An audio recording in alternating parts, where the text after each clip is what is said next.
परवाला आपण शिकलो सेंट्रिपिटल फोर्सचा formula. Centripetal force is equal to, what is the formula? mv square upon r. Okay. त्याच्यानंतर आपण शिकलो inverse square law. Inverse square law. Inverse square law given by Newton. Inverse square law given by Newton.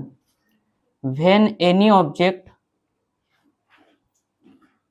revolve around the sun or any planet revolve around the sun with some velocity and it cover a distance in one revolution, that is 2 pi r. म्हणजे एका revolution मध्ये, एका परिभ्रमणामध्ये तो distance किती cover करते? 2 pi r. 2 pi r काय आहे? Perimeter. सर्कलची perimeter म्हणजे सर्कम्फरन्स ऑफ सर्कल. ठीक आहे, काय आहे? 2 pi r. मग याच्यामध्ये जो प्लॅनेट आहे, जो सनच्या सभोवताल फिरत आहे, परिभ्रमण करत आहे, तो जो फिरत आहे त्याची काहीतरी व्हेलॉसिटी असेल, बरोबर? व्हेलॉसिटी v असेल, व्हेलॉसिटी v. त्याच्यानंतर तो त्याला एका पॉइंट पासून दुसऱ्या पॉइंट पर्यंत जाण्यासाठी काहीतरी वेळ लागेल, बरोबर? त्याला आपण काय लिहिलं होतं? टाइमला आपण काय लिहिलं? t, capital T. त्याच्यानंतर तो डिस्टन्स कव्हर करतो. किती डिस्टन्स कव्हर करतो? 2 pi r. Distance covered in 1 revolution. Distance covered in 1 revolution, 2 pi r. And we know the formula for velocity.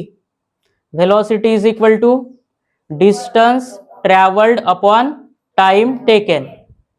Velocity is equal to distance traveled upon time taken. Distance. Now what is distance? 2 pi r upon time t. Upon time t. Now we know the formula for centripetal force, mv square upon r.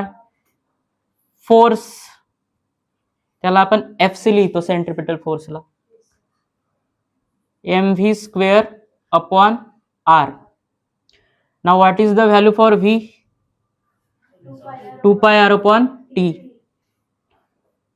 m into 2 pi r upon t square upon r.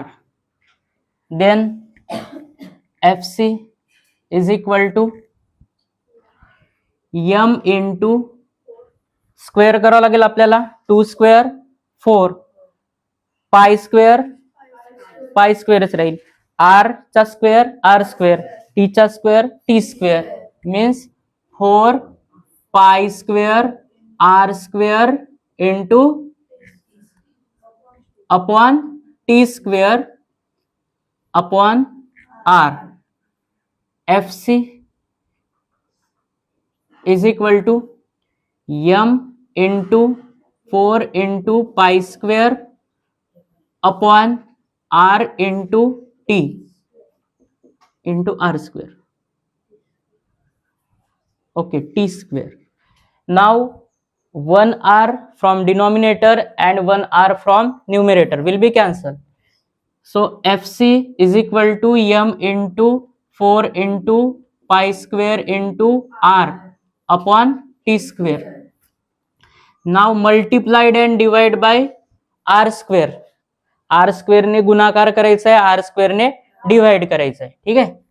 m into 4 into pi square into r square upon t square into r square. आपण इथं काय केलं, R स्क्वेअरने multiply आणि divide केलं. मग आता काय होईल, F C is equal to M into 4 into pi square into R cube upon T square into R square. आपण त्याला मॉडिफाय करू थोडं.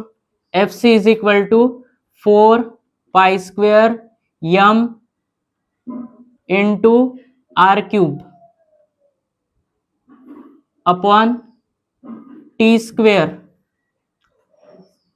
अपॉन आर स्क्वेअर आणि इकडे टी स्क्वेअर. ठीक आहे.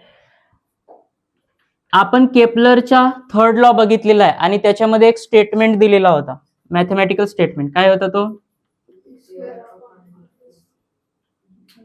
काय होतं, t square is directly proportional to R cube and therefore आपण त्याला काय लिहित होतं, t square upon r cube is equal to K.